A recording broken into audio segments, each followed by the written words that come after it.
So we looked at the zeroth component of JA equals FAC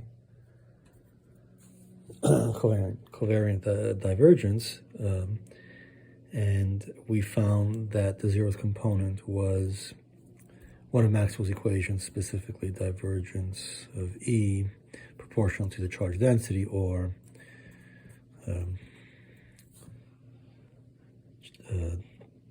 charge density over epsilon naught in SI units. So let's look at the other components. So let's again assume that we're using Cartesian coordinates. Either by the principle of equivalence, we are at one point, and we have we're looking at so things look flat from that perspective at one point, and so we can ignore, or we're dealing with a globally flat space-time.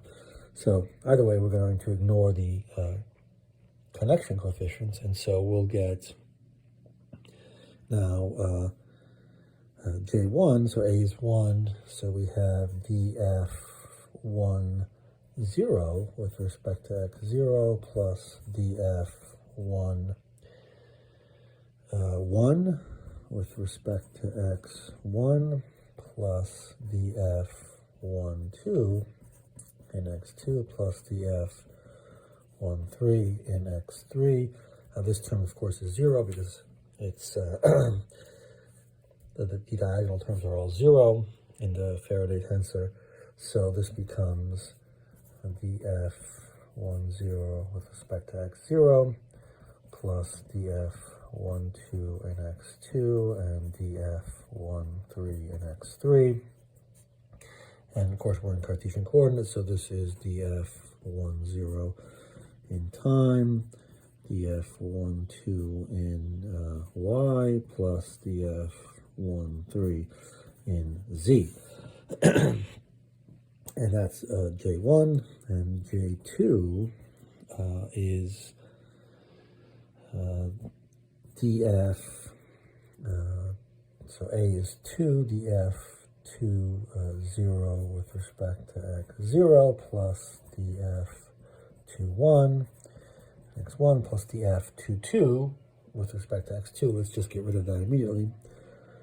And do dF2 3 with respect to x3, and this is, of course, dF2 0 in time, plus dF2 1 in x, plus dF2 3 in z. And J3 looks like dF3 0 in, we'll just do it, well, let's write it out, in x0, plus dF3 1 in x1, in x1 plus dF3 2 in x2, and we'll ignore the last one, 3 3, and that's dF3 0 in time plus dF3 1 in x plus dF3 2 in y. And so we can see that these are, let's go back to the FAB. This basically allows us to conclude what these quantities are. So this is F01, F02, F03, and this is F10, F20, F30. The diagonal terms are all 0, and we have here F12 and F13. Here we have F21 and F31, and so here we have F23 and F32. And by antisymmetry, these are all just minus these. And so basically what we see is that this equation, these three equations are the components of Faraday's law. So This side has the current density, so it's mu naught J in SI units equals, here we have time derivatives, and these are the electric field components, so this is the minus 1 over c squared dE by dt term, plus these others must be the curl of b terms.